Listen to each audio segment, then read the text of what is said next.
Voilà, tout est dit. Notre problème devient compliqué car les nôtres commencent par poser des actes, c'est pas des actes absurdes à la limite. Et là, ça complique les choses. Nous allons tout de même continuer un tout petit peu par suivre ces deux messieurs qui nous amusent beaucoup aujourd'hui. Donc, la pièce est tellement intéressante. Allons-y. Les climats d'affaires, puisque vous avez mentionné un certain nombre d'éléments, la fiscalité, le code de l'emploi. Il y a d'autres domaines qui sont importants en termes de régulation. Si le Togo veut vraiment devenir un hub d'affaires, qui est une des priorités du PND, du Plan national de développement, bien sûr, il doit être perçu comme un pays qui a tous les atouts pour attraire l'investissement. Et nous nous rendons compte que vous avez été classé par la Banque mondiale dans le dernier Ease of Doing Business comme le premier pays réformateur en Afrique de l'Ouest et parmi les plus réformateurs en Afrique. Et le Millennium Challenge Account a aussi considéré que le Togo était un des meilleurs pays en termes de réformes. Donc les réformes sont en train de se produire. Mais est-ce que vous avez déjà traduit cela en termes de résultats concrets d'investissement et d'opportunités? C'est vrai que la question du climat des affaires, elle s'est imposée à nous. Comme je vous ai parlé du problème d'endettement, à partir du moment où l'État n'a plus ses capacités, il faut bien que le secteur privé, si on veut continuer à développer le pays, ait la possibilité ou les opportunités d'investir. Donc c'est ce qui a été une des principales motivations. Donc nous avons mis en place certaines structures comme une cellule climat des affaires et une delivery unit pour expédier les problèmes que les entreprises privées pouvaient rencontrer. On a également un cadre de dialogue avec le secteur privé. Et puis, c'est vrai, nous regardons beaucoup les bonnes pratiques qui se font dans les pays qui excellent dans ce domaine. Un pays comme le Rwanda, nous avons une bonne coopération avec eux en la matière. Mais je crois qu'il faut que nous allions plus loin parce que notre ambition est grande, puisque ce sont les 2/3 du PND que nous souhaitons pouvoir faire financer par le secteur privé, offrir des opportunités. Une de ces opportunités, c'est la privatisation de la compagnie de télécom et d'autres aussi privatisations vont suivre. Parce que le poids de l'économie, compte tenu de le poids de l'État dans l'économie, est beaucoup trop important. Il faut faire de la place au secteur privé. Donc, très bientôt, en plus de cette amélioration de la business environment, je pense qu'il y aura des opportunités d'affaires dans l'industrie, dans l'agriculture et dans d'autres domaines d'infrastructure. Je ne peux pas le révéler encore ici, mais très prochainement, je pense que vous entendrez parler du Togo sur le fond des privatisations. Voilà. Bon, alors, M. Carlos nous parle du PND, le Programme national de développement. Ce que moi j'appelle le programme de nuisance au développement. Oui. Parce qu'en fait, c'est un programme de nuisance au développement. Effectivement. Parce qu'avant le PND, Faure Gnassingbé avait déjà proposé 3 ou 4 autres programmes qui n'ont jamais vu le jour. On dépense de l'argent, on va faire des maquettes, on engloutit des milliards, et puis après les élections, c'est silence total. Oui. Aujourd'hui, on nous sort encore ce machin que moi je qualifie de mort-né, un programme mort-né, un programme de nuisance nationale, et que M. Carlos, lui, il ne fait que vanter. Fait que vanter parce qu'il a déjà pris ses sous. Il se moque de nous, il se moque de Faure, il se moque de tout l'entourage de Faure. Parce que le Bissau-Guinéen a trouvé son pognon, il va faire la fête. Et le reste, ce n'est pas son problème. Alors, M. Omolou, que pensez-vous de ce programme que moi j'appelle programme de nuisance au développement? Que pensez-vous de ce programme? Vraiment, d'abord, il a précisé qu'à plus de 60%, le programme devait être financé par les apports extérieurs. Donc, d'abord, je dis que tout pays qui assoit son développement sur les aides étrangères ne peut pas prospérer, ne peut pas s'autosuffire. Et de deux, moi je crois que c'est juste encore de la poudre aux yeux pour donner l'impression à la communauté internationale que le gouvernement s'évertue à changer le sort des Togolais, à améliorer le niveau de vie économique et à lutter contre la pauvreté, bref. Et aux gens du Togo, c'est le même scénario qui se répète à la veille de chaque élection, puisque nous sommes à la veille des élections locales et puis bientôt présidentielles, auxquelles d'ailleurs il veut se présenter. Donc, on donne l'impression aux gens que, ouais, le gouvernement veut nous aider. Et dans la fièvre, dans l'émotion, dans la fièvre de l'émotion, les gens qui ont assez de souffrir se laissent comme ça manipuler. Et c'est l'exemple de ces 15 000 CFA par trimestre accordés aux familles à distribuer dans le Grand Nord, où nous savons la spécificité du Grand Nord du Togo, c'est son enclavement. Enclavement infrastructurel, enclavement, comment dit-on, médiatique, parce que la seule chaîne, les seules chaînes qui y vont, c'est les chaînes de l'État, les radios de l'État, les télévisions de l'État qui sont très propagandistes. Les gens ne sont informés que des informations que l'État veut donner aux gens. Donc, ils sont très manipulables. Et ils ont aussi la spécificité d'être, pour la plupart, des analphabètes qui ne comprennent pas les grands enjeux du moment, qui ne savent presque pas beaucoup sur l'actualité et qui ne sont pas abonnés à des chaînes ouvertes sur le monde qui montrent comment les révolutions se font dans tel ou tel pays, comment les infrastructures sont dans tel ou tel pays, comment les gouvernements se comportent dans tel ou tel pays. Donc, c'est la chance dont dispose ce régime pour manipuler une frange de la population. Et il n'a pas besoin que tout le monde soit d'accord. Il a besoin juste de rassembler quelques désinformés et de les présenter sur les chaînes de télévision nationale. Et beaucoup qui n'ont que cette chaîne-là voient que le gouvernement est en train de faire bouger les choses. Et encore, les gens vont se laisser faire. Les élections vont se passer. Et après les élections, le peuple retrouve sa compagnie de tous les jours, c'est la misère. La misère. La misère sous toutes ses formes. Et ce qui me fait mal est qu'ils ont bavardé pendant combien d'heures? Ils n'ont pas parlé des conditions salariales. Ils n'ont pas parlé de la santé et des conditions de la santé du peuple. Ils n'ont pas parlé des conditions de logement. Ils n'ont pas parlé des assainissements en eau potable, du traitement des eaux usées, des inondations, tous ces fléaux sociaux-là. Donc, le côté social ne les intéresse pas. C'est les investissements, climat d'affaires. Et on se dit, à qui ça profite? Ça va toujours profiter aux riches qui viennent investir pour nous arracher encore le peu qu'on a. Et nous, on y gagne quoi? Rien. Rien. Voilà pourquoi le pays n'avance pas. Et ce PND ne va pas être différent de tous ces milliards de programmes. Et le meilleur, par exemple, de tous les programmes, c'est celui proposé par le professeur Kakonou Boupo. Mais on l'a sauté parce qu'il dérange. On l'a sauté, c'est parce que on a découvert que rien ne provient de Faure Gnassingbé. C'est la France qui dicte le budget du Togo. C'est la France qui dicte le budget du Togo. Donc si vous fouillez ce PND, les financements, les apports financiers qui vont venir, ça va retourner au maître de ces Français-là qui tiennent l'économie du Togo. Ça ne va pas profiter au peuple. Donc c'est encore de la poudre aux yeux. Et je crois que le peuple ne doit pas se laisser berner par cela.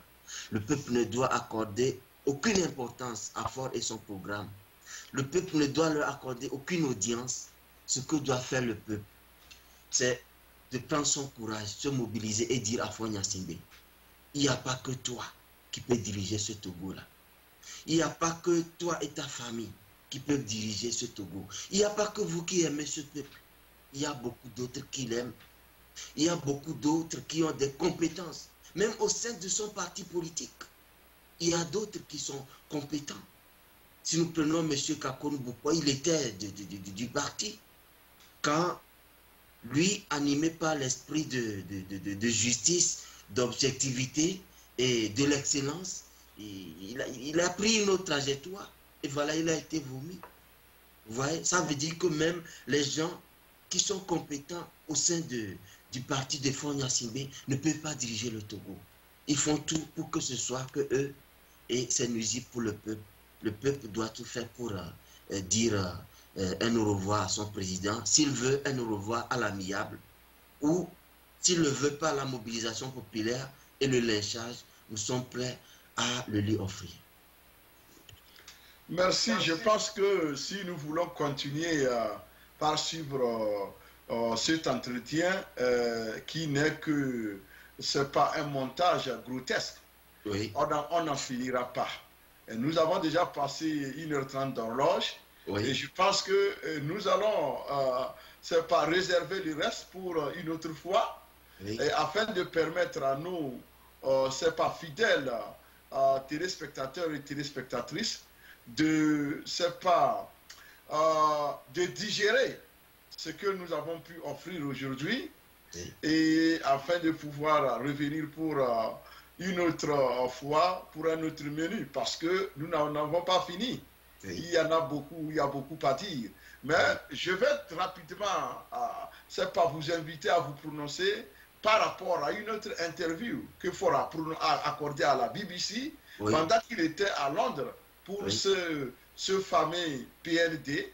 Et il a déclaré sur les antennes que s'ils sont en train d'interdire les marches, les manifestations publiques, c'est oui. Parce que les gens manifestent avec des armes de guerre. Oui. Pour des analystes avisés, c'était une erreur vraiment qu'il ne fallait pas commettre, parce que vous ne pouvez pas prendre votre pays comme un pays stable oui. et de sécurité et au même moment dire que les gens manifestent avec des armes de guerre. Oui. Alors, lorsque vous avez entendu cela du président du Togo, qu'est-ce que cela vous a inspiré? Et la colère, où ouais. Vous étiez, et plus ou moins, je ne sais pas. En tout cas, vos impressions. Non, vous voyez, à force de mentir, vous êtes obligé de toujours mentir pour protéger les mensonges précédents. Oui. Est-ce que vous voyez? Donc, lui, pour se protéger du fait que les gens lui attribuent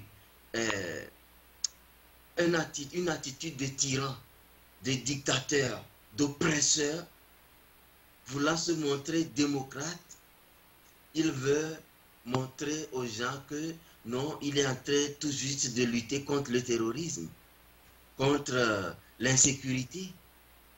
Et il a commis ce mensonge grotesque-là pour se protéger, pour qu'on ne l'accuse pas de brimer les libertés d'expression et les libertés élémentaires. Voilà, il a voulu se défendre et il a tué son PND. Franchement, le poison qui va tuer Faure et tout ce qu'il fait, c'est Faure lui-même. Donc, il a tué ça. Qui va vouloir venir investir des milliards dans son machin de PND en sachant que des Kalachnikovs circulent au Togo et qu'à tout moment, ces Kalachnikovs peuvent tourner. Ouais.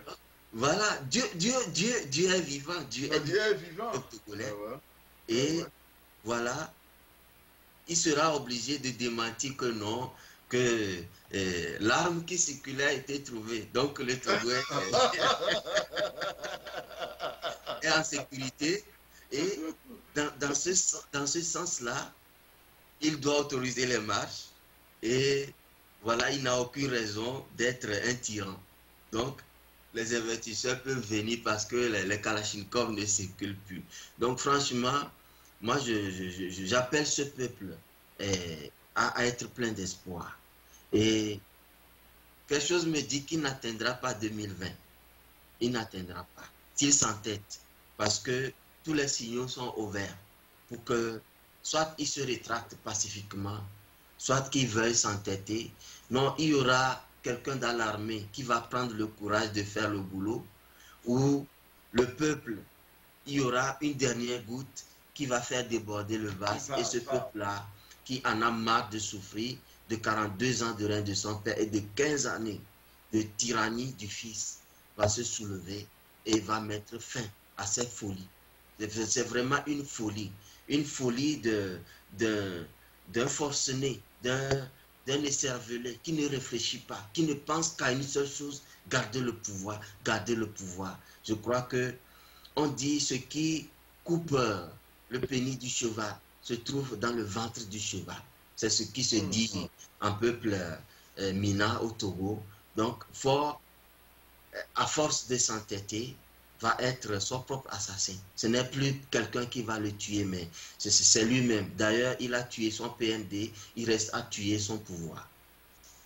Merci. Alors, oui, c'est pas conclure. Je conviendrai avec vous que Louis XVI n'a pas été, c'est pas envahi et arrêté et guillotiné parce qu'il a commis des crimes ou bien à cause de ces crimes qu'il commettait. Oui. Et il a fallu que sa femme Antoinette dise aux ouvriers qui manifestaient, allez manger les gâteaux pour que la révolution de 1789 ait lieu. Oui. Alors, je pense que tout peut faire déborder le vase. Tout, oui. Tout est possible. Oui. Alors, en bon entendeur, demi-mot. Alors, chers téléspectateurs et téléspectatrices, nous allons vous dire au revoir. Et j'espère que vous avez bien aimé notre chronique. La reprise est lancée et désormais, retrouvez-nous le mercredi. Et puisque la chronique de ce soir était une chronique spéciale, puisque nous avons voulu rattraper le temps perdu, et nous vous avons, n'est-ce pas, offert un invité de marque qui, j'espère, n'est-ce pas, a comblé vos attentes. Messieurs, nous l'espérons. Merci beaucoup pour tout ce que vous avez pu apporter comme analyse par rapport à ce discours. J'espère que le peuple togolais vous sera toujours reconnaissant et par rapport, n'est-ce pas, à la lucidité de votre esprit et par rapport à votre engagement sans faille. Je vous remercie tous et ciao, ciao, je vous aime tous. Bonne soirée, merci, au revoir. Coupe d'Afrique des Nations 2019 en direct sur iptv.tempoafrictv.com. La 32e édition de la CAN 2019 est en live sur Tempo Afrique TV.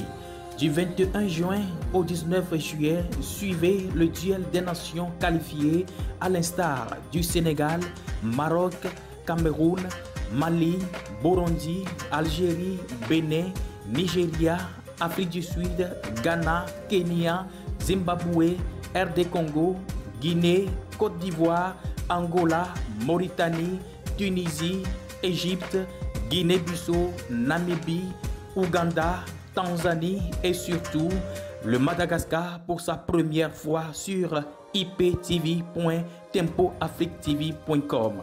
Tempo Afrique TV, votre chaîne du sport préféré. Coupe d'Afrique des Nations 2019 en direct sur iptv.tempoafrictv.com. La 32e édition de la CAN 2019 est en live sur Tempo Afrique TV. Du 21 juin au 19 juillet, suivez le duel des nations qualifiées à l'instar du Sénégal, Maroc, Cameroun, Mali, Burundi, Algérie, Bénin, Nigeria, Afrique du Sud, Ghana, Kenya, Zimbabwe, RD Congo, Guinée, Côte d'Ivoire, Angola, Mauritanie, Tunisie, Égypte, Guinée-Bissau, Namibie, Ouganda, Tanzanie et surtout le Madagascar pour sa première fois sur iptv.tempoafrictv.com. Tempo Afrique TV, votre chaîne du sport préféré.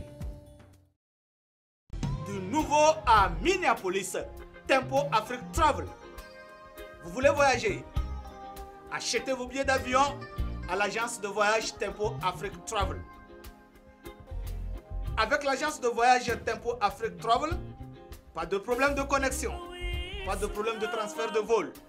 Avec l'agence de voyage Tempo Afrique Travel, c'est le voyage en toute tranquillité, en toute beauté, de votre maison jusqu'à votre destination. Votre satisfaction est notre plaisir.